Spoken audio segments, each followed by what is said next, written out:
With specifics, what policies or programs will your administration implement to incentivize banks and private lenders to make loans or provide capital on attractive terms for women and minority-owned businesses Well, in this inflationary environment? you know what? The interest rate is pretty high for a business. For a woman, especially I think a woman, it's more difficult to get financing. I found that out. I believe there should be special programs in the state, perhaps a reduced interest. You do have to provide that you are becoming successful in your business. When you first start, you probably have to borrow from your families. You have to refinance your house if you really believe in your business and you're going to make it. And then you go to the bank and have some proof. But there has to be an interest that they can survive with.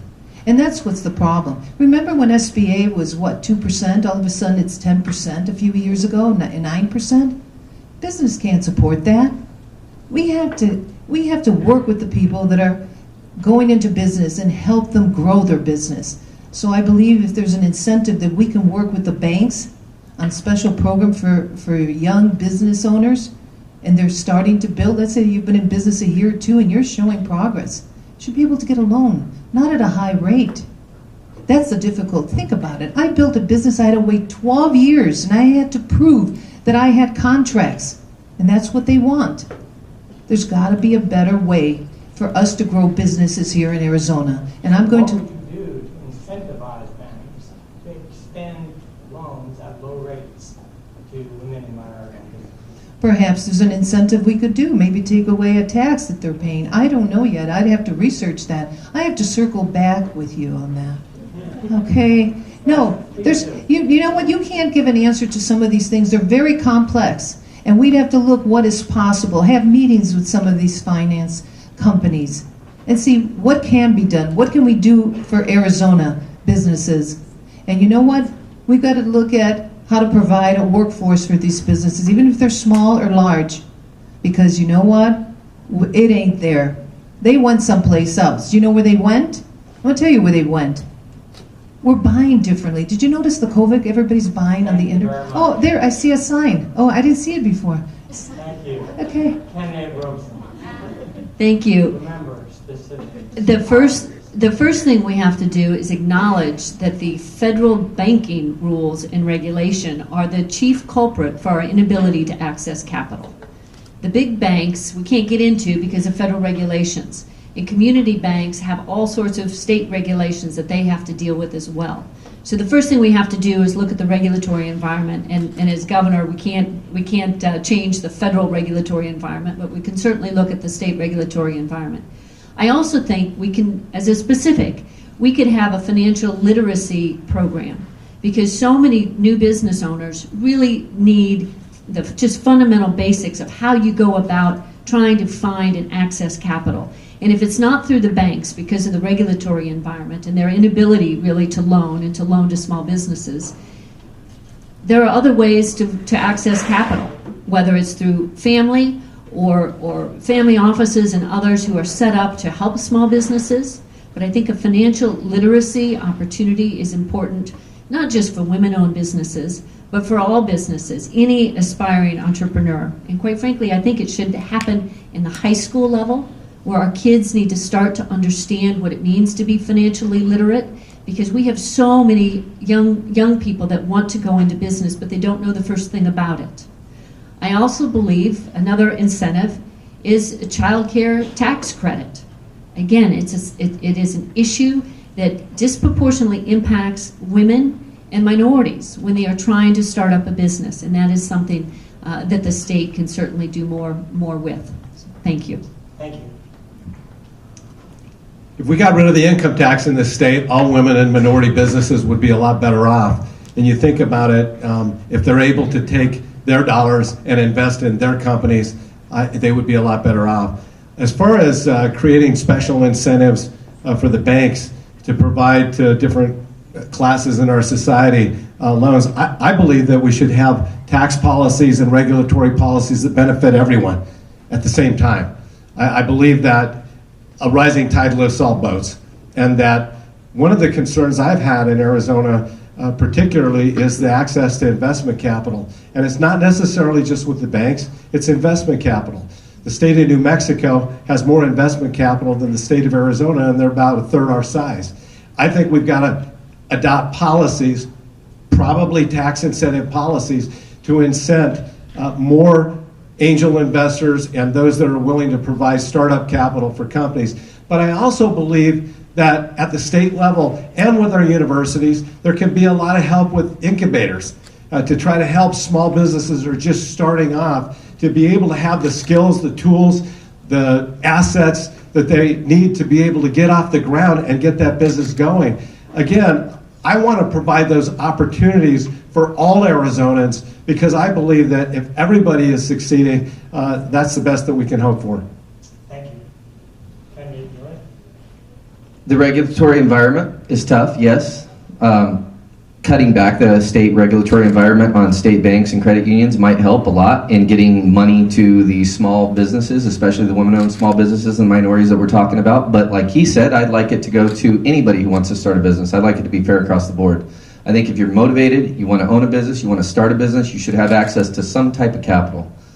The way I accessed capital was I bought a home 19 years ago, and within a couple of years, because the economy pushed up, I was able to borrow $150,000 against my own home.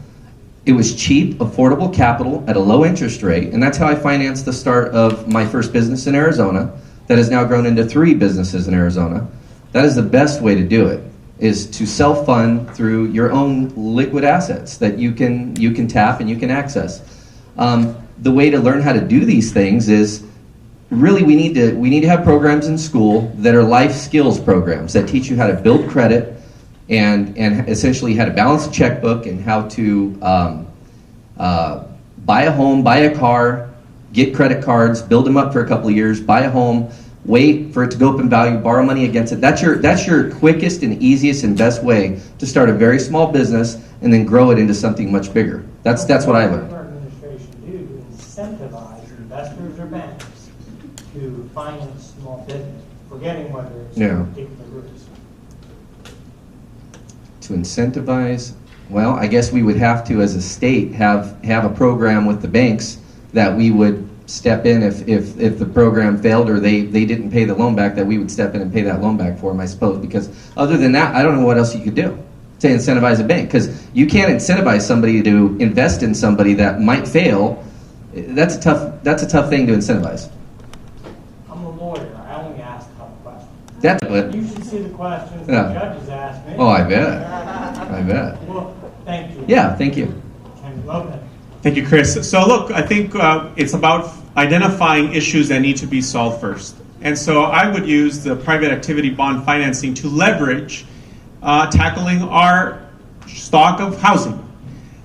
Today we have about 180,000 shortage of homes. This is renters that would like to buy a home but otherwise are not able to do so. And so by leveraging and working with the banks to allow for that construction of additional housing units throughout the state of Arizona allows us to build up that capacity, lower some of the rents that today Arizonans are having to pay, and limits those folks that are being displaced from their homes. This allows economic activity so that more small businesses, minority, Native American, and women-owned businesses are able to participate in our trades workforce here in Arizona. That's number one. That's very specific. Number two, it's working to make sure that our state government prioritizes contracts and vendors so that they are investing with minority, women, and Native American-owned businesses in our state. And so in the first 180 days, we are going to execute a classification and job salary compensation plan to be sure that the state government is prioritizing and all of its vendors are paying their employees equal compensation for the work that they are performing beyond state employees. I think that's how we begin to restore. Might be a little old-fashioned, but I still believe that Arizonans want to live in the place where they work. And today, it's sad. It saddens me to believe that a school teacher who teaches in any one of our school districts can't afford to live there because they are priced out. That's how we begin to close that gap, Chris, and I'm committed to do that. And that's the leverage that I think we can use between the state, the banking, private sector to begin to cut down on our housing stock here in the state of Arizona. Thank you. Well, it'd be nice if we didn't have to get so many loans, and it starts in college. When we go off to college, our Arizona Constitution calls for our universities, our state universities, to be as close to free as possible. I don't want to date myself, but back when I went to college, and it wasn't in Arizona, it was the University of Iowa, I was able to work my way through college and pay for my tuition, and it wasn't easy, but I was able to work my way through college and not get out with debt. I grew up with a very good work ethic. We had to work, because we're in a family of 9, for everything we had, so I knew how to work. But now our college has become so expensive. I'm on the verge of sending my son off to college, and we're trying to budget for that now, because our college savings, because the economy is going down, college saving plan that we had put together has gone down, and we're trying to make ends meet so my son can go off to college. And unfortunately, our Board of Regents had raised tuition and fees over and over and over and over again. One person on this stage, while she was on the Board of Regents, voted more than 70 times to raise fees and tuition on our students. It's making it to where we can't afford college for our kids, and then they get out with $100,000 in debt. And then how do you get a loan to start a business when you're already $100,000 in debt or more? You are really in a hole, and you can't afford rent, you can't afford this rising inflation, and it's just, we're starting off our young people in such a hole that they don't ever think they're going to be able to realize the American dream, let alone get a loan for a business. So we need to work to bring our tuition down to as close to free as possible, as our Arizona Constitution says. No more raising the tuition every chance we get. No more raising the fees every chance we get. One of the fees that was raised was charging our kids at University of Arizona, after they go through the program, they finally earn their degree. Okay, now we're going to add a fee to print out that diploma. Let's work on bringing those down so our kids can get out of college and maybe start a business without having to go to a bank and get that loan. They can start it with a little bit of a savings, and they can get rolling. Thank you.